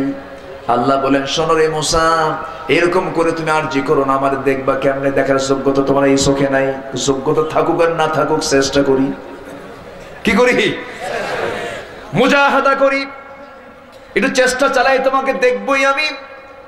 আল্লাহ বলছেন লান তারানি, লানে তাকিদ প্রয়োগ করে বললেন, কিন্তু তিনি ছাড়লেন না। আল্লাহ তুমি যতই কও আমি তোমাকে একটু চেষ্টা করব। তুর পাহাড় পর্যন্ত তিনি চলে গেলেন। তুর পাহাড়ের নাম শুনে তিনি মুসকে মুসকে হাসি মেরে বলেন আল্লাহ তুর পাহাড়ের নাম নিলা, এখান থেকে বহুদূর, ভাবছ আমি যাবো না, আমি যাবো। খুব মজার নবী ছিলেন, খুব মজার নবী। আল্লাহু আকবার। এক থাপ্পড় মারছেন, মরে গেছে। 2 বছরই থাপ্পড় খায় ফেরাউন কাইত হয়, আর এত থাপ্পড় খায় মরবেই। মরে যাওয়ার পর এখন ফেরাউন হুলিয়া জারি করলো, এর যেখানে পাও ধরো, শেষ করে ফেলো। এদিকে তিনি ইঙ্গিত পেয়ে গেলেন যে না, তার দেশে আর থাকা যাবে না, তাকে হিজরত করতে হবে। হিজরত ছিল নবীদের একটা জীবনের একটা অংশ। আল্লাহু আকবার। আমার নবী কি হিজরত করেননি? হিজরত করেছেন। এটা কি মানে তিনি কি শখ করে গিয়েছিলেন? কেউ কি শখ করে বাড়ি ছাড়তে চায়? নিজের খেজুরের আবাদ, খেজুরের বাগান, পাকা খেজুরের বাগান ছেড়ে আব্দুর রহমান ইবনে আউফ চলে গেলেন মদিনায়। আল্লাহু আকবার। মদিনায় যাওয়ার পর তার চেহারার দিকে তাকে রাসূল কেঁদে ফেললেন। বললেন আব্দুর রহমান তুমি তো তোমার সব হারিয়ে ফেললে। তিনি মুস্কি হাসি মেরে বলছেন হুজুর কে বলেছে সব হারিয়েছে? আমি আপনাকে পেয়েছি, আমি আল্লাহকে পেয়েছি। আমি দুনিয়ার সব হারাতে চাই, আমি আপনাকে হারাতে চাই না ইয়া রাসূলুল্লাহ। বিজয় এমনি আসে নাই, বিজয় এমনি আসে নাই। তবে আমি একটা আশার দিক দেখি দেশের মানুষের, এদেশের একটা আমি একটা আশার দিক দেখি, সেটা হচ্ছে এদেশের মানুষ কোরআনকে, ইসলামকে, আলেমদেরকে জীবন দিয়ে ভালোবাসে। এটা একটি পজিটিভ সাইড, এটা একটি পজিটিভ দিক। এদেশের মানুষ হককে খুব সুন্দর করে রিসিভ করে। শুধু নেতৃত্বের জন্য একটা ওমরের দরকার, ঠিক কিনা? সব আবু জেহেল হেরে যাবে, একটা ওমরের জন্ম বাংলার জমিনে হওয়ার দরকার আছে না নাই? আমরা দোয়া চাই কার কাছে? আমরা কামনা করি কার কাছে? আল্লাহর কাছে। রাসূল বলেন আব্দুর রহমান তোমার সঙ্গে একজনকে বন্ধু বানায় দেই। আনসার সাহাবীকে ডাক দিয়ে বলেন আনসার তোমার তো অনেকগুলো খেজুর বাগান আছে, তুমি আমার আব্দুর রহমানকে একটু দেখো তো। এই কথা বলা মাত্রই রাসূল বলেছেন তাকে দ্রুত গতিতে নিয়ে গিয়ে সবচেয়ে মদিনার বড় 2টা খেজুর বাগান তাকে দেখানো হলো। বলেন ভাই আব্দুর রহমান যেটা তোমার পছন্দ সেটা এখনই দলিল তোমার নামে হয়ে যাবে। একটু আস্তে কর সুবহানাল্লাহ। আব্দুর রহমান খুব খুশি হয়ে গেলেন, শুনলেন, খুব আনন্দ পেলেন। কিন্তু এবার তিনি বলছেন শোনার কি বলবে আমাকে বলো। এবার তিনি বলছেন শুনুন, শুধু খেজুর বাগান নিলেই তো চলবে না, আপনার তো কিছুই নাই। এই অবস্থায় মদিনার কোন মেয়ের বাবা তার মেয়েকে আপনার সঙ্গে বিয়ে দেবে না। বউ রেখে চলে এসেছেন হিজরত করে, কত কষ্ট করে। আমি আনসার, আমার তো 2টা বউ আছে, আমি আমার 2টা বউ আপনার সামনে হাজির করব, যাকে পছন্দ হবে আমি তাকে তালাক দেব, আপনি তাকে বিয়ে করবেন। কি মোহাব্বত তাদের মধ্যে ছিল। মুহাম্মদুর রাসূলুল্লাহ ওয়াল্লাযীনা ওয়াল্লাযীনা মাআহু আশিদ্দাউ আলাল কুফফারি রুহামাউ বাইনাহুম, তারা পরস্পর খুব রহমদিল ছিলেন। আমার বন্ধুগণ, শেষ পর্যন্ত আব্দুর রহমান শুনে কেঁদে ফেলে বলছেন, ভাই তুমি আমাকে যতটুকু বলেছো আমার দিল ছুঁয়ে গিয়েছে, আমি খুব খুশি হয়েছি। তোমার স্ত্রীকে তালাক দিতে হবে না, তোমার খেজুরের বাগানও আমাকে দলিল করে দিতে হবে না, আমাকে একটু বাজারে দেখায় দাও। বাজারে দেখানো হলো। ব্যবসায়ী আব্দুর রহমান বাজার দেখে তিনি ব্যবসার কাজ শুরু করে দিলেন। ব্যবসা করতে করতে একটু কামাই হলো, কিছু অর্থ, বিয়ে করলেন। বিয়ে করার পরে নবীজির কাছে গিয়ে সালাম দিচ্ছেন, ইয়া রাসূলুল্লাহ আমি আপনার সঙ্গে দেখা করতে এসেছি। তার চেহারার দিকে তাকায়া, গায়ের দিকে তাকায় রাসূল বলছেন, আব্দুর রহমান আমার মন বলছে তুমি একটা কিছু ঘটাইছো। কি ঘটাইছি? তুমি মনে হয় বিয়ে করছো। হুজুর বিয়ে করছি তো। কে বিয়ে করলো আমারে দাওয়াত দিল না কেন? হুজুর মনে ছিল না। কি কথা কি বুঝতেছেন? আব্দুর রহমান ইবনে আউফ আশারা মুবাশশিরের একজন সাহাবী ছিলেন। এত কাছের সাহাবী হওয়ার পরও বিয়ের সময় তাকে বলার সুযোগ পেলেন না। বিয়ের সময় কিন্তু দেখবেন হুঁশ থাকে না, কি ঠিক কিনা কর? বিয়ের সময় কিন্তু অনেক কিছু মনে থাকে না। এটা একটা যৌবনের অংশ। রাসূল মনক্ষুণ্ণ হলেন না। রাসূল বলেন, ঠিক আছে বিয়ে করেছো ভালো কথা, আমাকে বলো নাই, কিন্তু বিয়ে যে করেছো তুমি কি মহরানার টাকা দিয়েছো নাকি?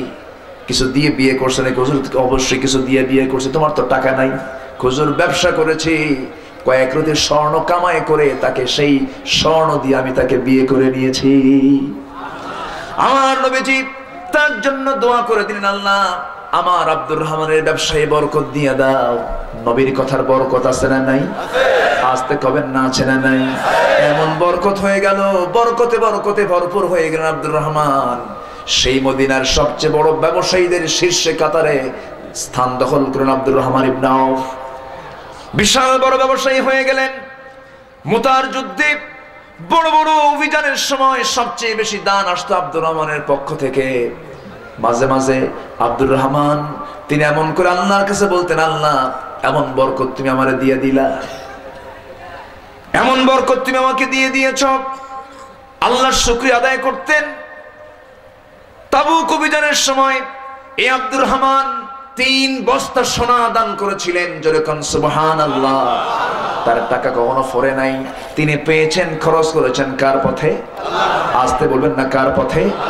যখন মারা যাবেন, মারা যাওয়ার সময় আফসোস করছেন, আল্লাহ তাআলা এতগুলো সম্পদ আমি মারা যাচ্ছি, আজকে হিসাব তোমার দিতে হবে।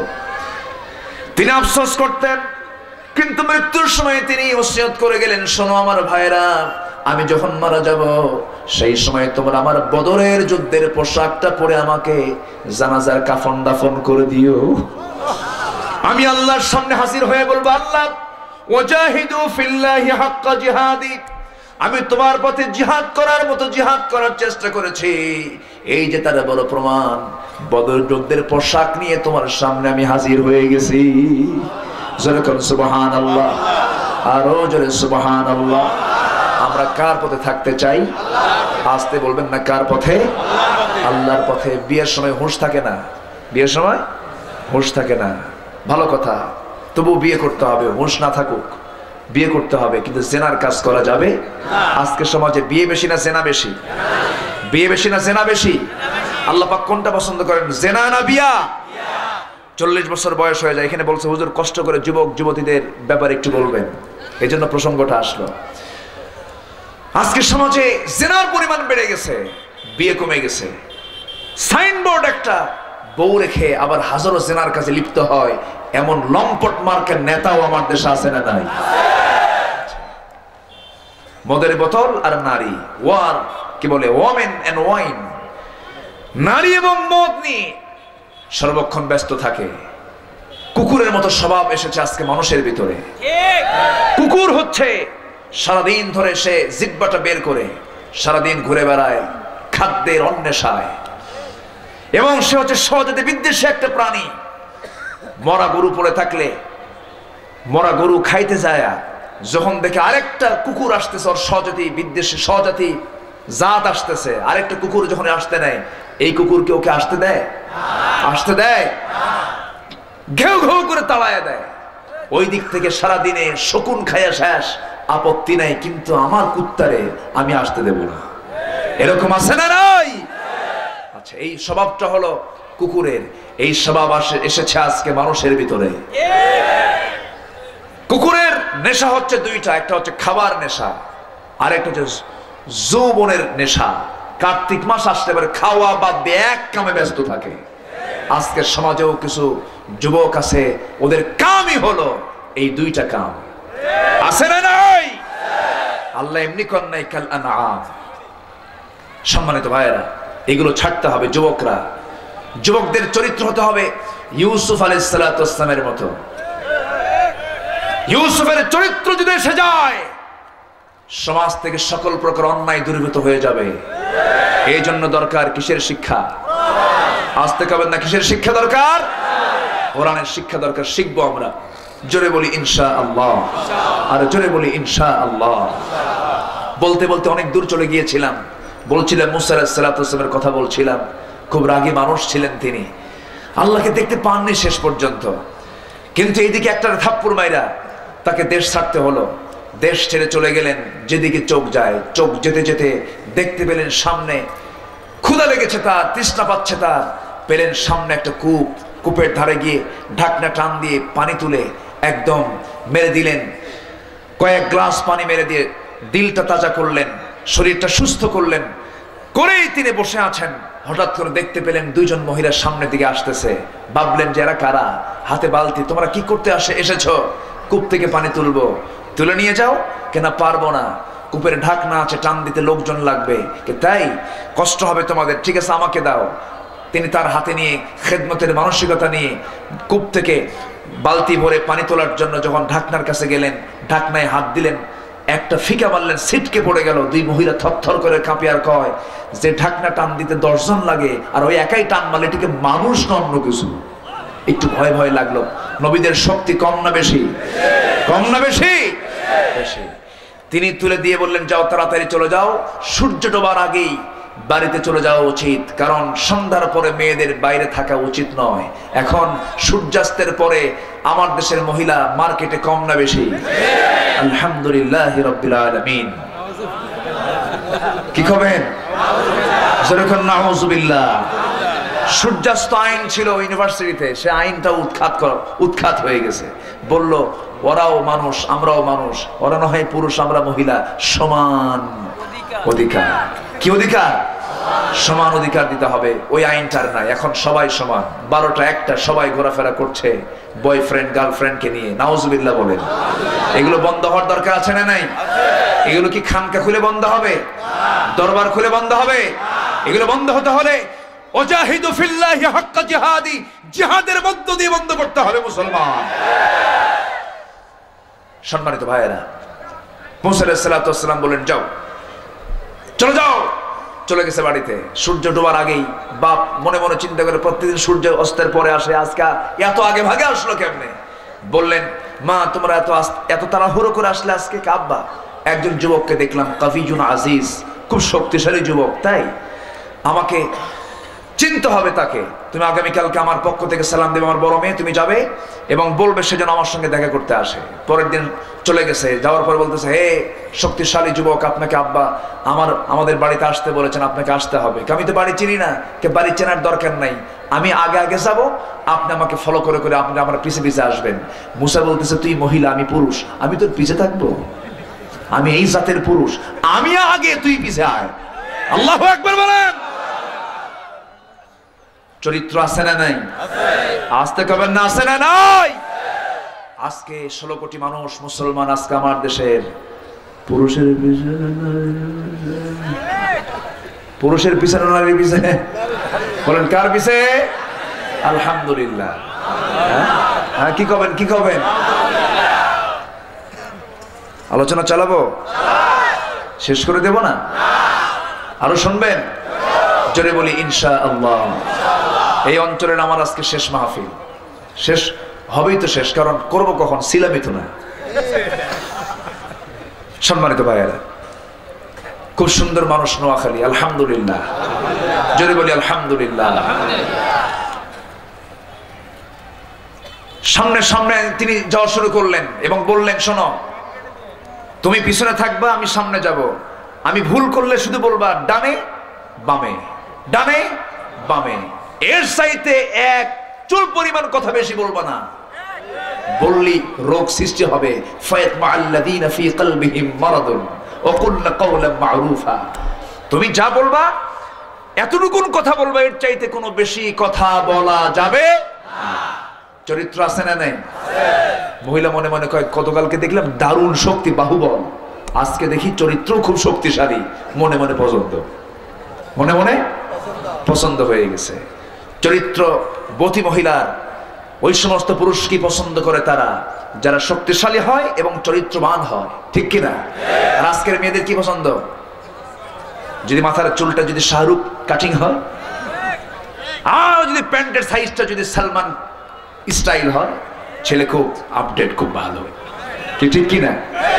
দেখেন না ছেলেদের পোশাকগুলো, মানে ভাব দেখে মনে হয় যে এটা কি উম্মতে মুহাম্মাদি, উম্মতে মুহাম্মাদি মনে হয়। পোশাক আশাক ঠিক নাই, মাথার চুল থেকে পায়ের গোড়ালি পর্যন্ত কোথাও ঠিক নাই, সুন্নতের গন্ধ নাই, ঠিক কিনা? মাথার চুল থুয়ে দেয় একদম, দুই দিকে চুল নাই, এই দিকে নাই পিছনে নাই, একদম কাটতে কাটতে চামড়া বের করে, কাউয়া কাটিং। আমি এটার নাম দিয়েছি কাউয়া। মাথার উপরে গোল করে থুয়ে দেয়। বলা হয়, এই ছেলে তুমি এটা কোন মডেল? কে মেসি? তুমি কি নেইমার? তুমি কি সালমান? তুমি কে? আমি শাহরুখ। কেউ কয় না আমি রাসূলের উম্মত, কিন্তু আমার মডেল হবেন মুহাম্মদ সাল্লাল্লাহু আলাইহি ওয়াসাল্লাম। চলে গেছেন বাড়ি পর্যন্ত, সালাম বিনিময় হয়ে গেল, তার বাবার সাথে আলিঙ্গন হয়ে গেল। হঠাৎ করে বৃদ্ধ লোকটা বলতেছে, যুবক, তুমি আমার বাড়ি পর্যন্ত এসেছো, তোমার নাম তো মুসা। তিনি থমকে দাঁড়িয়ে বললেন, আমার নাম মুসা, আপনাকে কে বললো? তিনি বললেন, শুধু এতটুকুই জানি না, আরো কিছু জানি।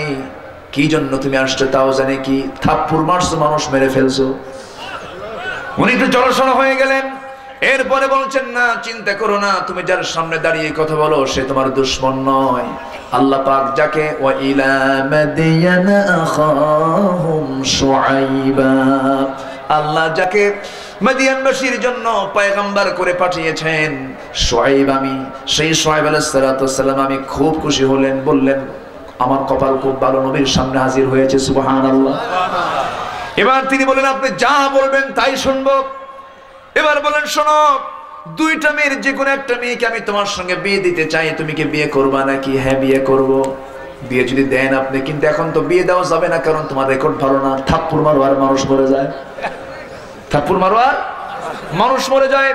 বিয়ে এখন দিতে পারবো না, বিয়ে দিতে গেলে সময় লাগবে। তোমার অনার্স কোর্সটা কমপ্লিট করতে হবে। 8 বছরে তুমি চাকরি করো, 8 বছরে তুমি ছাগল চড়াও।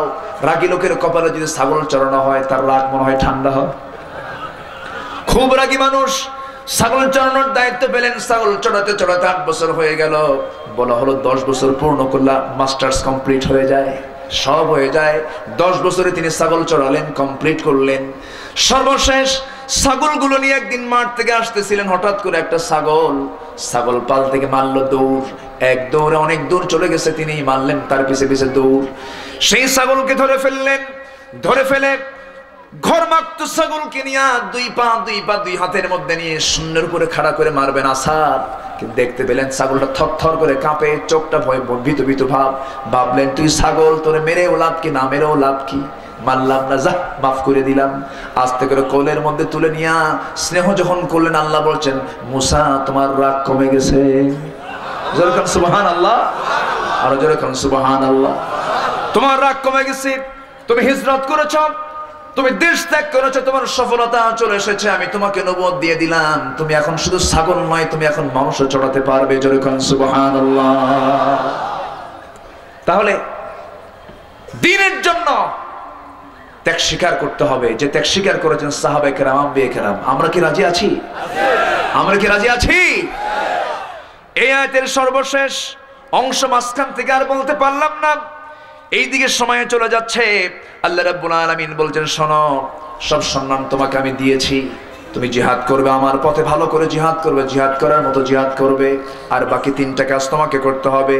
ফাকিমুস সালাতা ওয়া আতুস যাকাতা ওয়া'তাসিমু বিল্লাহ হুয়া মাওলাকুম ফানি'মাল মাওলা ওয়া নি'মান নাসীর। অতএব তোমার জন্য এবার একটা কাজ করতে হবে, সেটা হলো নামাজ তুমি কায়েমের সংগ্রাম করবে। নামাজ কায়েম করার সংগ্রাম, নামাজ কায়েম করার আন্দোলন করতে বললেন কে? আল্লাহ। আসতে বলবেন না কে? আল্লাহ। নামাজ আদায় করা, নামাজ কায়েম করার মধ্যে তফাৎ হচ্ছে এটাই, নামাজ আদায় করতে করতে কিয়ামত হয়ে গেলেও সমাজ থেকে সুদ বন্ধ হবে না, জিনা বন্ধ হবে না, চুরি বন্ধ হবে না। ইন্নাস সালাতা তানহা আনিল ফাহশাই ওয়াল মুনকার, এটার বাস্তবতা আসবে না। কিন্তু সালাত যখন রাষ্ট্রীয় পর্যায়ে কায়েম হয়ে যাবে, সেই সমাজের সকল প্রকার ফাহিশা কাজও বন্ধ হয়ে যাবে। ঠিক কিনা? নামাজ কায়েমের আন্দোলন যে দল করবে সেটাই হবে আমার দল। ঠিক কিনা? ওয়া আতুজ যাকাত, যাকাত আদায় করবে। আজকে যাকাত বেশি না সুদ বেশি? কিন্তু সুদ আছে যেখানে যাকাত নাই সেখানে, আর যাকাত আছে যেখানে সুদ নাই সেখানে। সুদকে উৎখাত করতে হলে যাকাতকে প্রতিষ্ঠা করতে হবে। আল্লাহ পাক কবুল করুন, জোরে বলি আমিন, আরো জোরে আমিন। আর আল্লাহ পাক সর্বশেষ বলছেন ওয়া'তাসিমু বিল্লাহ, তোমরা আল্লাহকে একতাবদ্ধ হয়ে তোমরা আল্লাহকে ধরো, তোমরা আল্লাহর রশিকে ধরো। ওয়া'তাসিমু বিহাবলিল্লাহ, আল্লাহর রশিকে তোমরা ধরো, কোরআনকে তোমরা ধরো, মতপার্থক্য সৃষ্টি করো না। সেই আল্লাহকে ধরো যে আল্লাহ তিনি হুয়া মাওলাকুম, যিনি তোমার মাওলা। আমার মাওলাকে, আমার গাইডকে, আমার অভিভাবককে, আমাকে সেভ করবেন কে, আমাকে নিরাপত্তা দিবেন কে, আমার প্রাণ কার হাতে, আমার শুরুটাকে, আমার শেষকে, আমার সব কিছুকে। আল্লাহ যদি কারো হয়ে যায় তার কি কিছু লাগে নাকি? তার কিছুই লাগে না। হুয়া মাওলাকুম, তিনি তোমাদের মাওলা। ফানি'মাল মাওলা, আল্লাহর কথাগুলো কত সুন্দর। আল্লাহ বলছেন আল্লাহ কত না সুন্দর মাওলা রে, জোরে কোন সুবহানাল্লাহ। সবচেয়ে সুন্দর মাওলাকে, সবচেয়ে সুন্দর অভিভাবককে। তার অভিভাবকত্বে কোনো ব্যর্থতা নাই, কোনো অপূর্ণতা নাই, কোনো অযোগ্যতা নাই, কারণ তিনি এমন আল্লাহ যে বান্দার সকল চাহিদা মিটিয়ে দিতে তিনি সক্ষম হয়েছেন, জোরে কোন সুবহানাল্লাহ। ছোট্ট একটা শিশু মার পেট থেকে জন্ম নিয়ে খাবার খাওয়া শিখে যায়। মার স্তনে যখন মুখটা দেয়, এই মাড়ি দিয়ে চেপে চেপে শক্তি সঞ্চয় করে সে দুধটা পান করে। এই মাড়িতে, এই চোয়ালে শক্তি দিয়েছেন কে? আল্লাহ। যদি শক্তি না থাকতো না খায় মরে যেতাম, না খায়া মরে যেতাম। তিনি কত বড় সাহায্যকারী, তিনি কত বড় মাওলা। আল্লাহ রাব্বুল আলামিন সেজন্য বলছেন শোনো, এইগুলো কাজ করো আর আমার পরিচয়টা শোনো। ফানি'মাল মাওলা ওয়া নি'মান নাসীর, কতই না উত্তম আমি মাওলা, কতই না উত্তম আমি সাহায্যকারী। আমার কাছে সাহায্য চাও। আলাইসাল্লাহু বিকাফিন আবাদাহ, আমার কাছে সাহায্য চাও, সব চাহিদা আমি আল্লাহ মিটাইয়া দেব। জোরে কোন সুবহানাল্লাহ। আল্লাহ কবুল করুন, জোরে বলি আমিন, আরো জোরে আমিন। অনেক সময় চলে গেল, আজ মনে হয় কষ্ট দিয়ে ফেললাম। এই দুনিয়াতে এসেছি 6টা কাজের জন্য। কয়টা?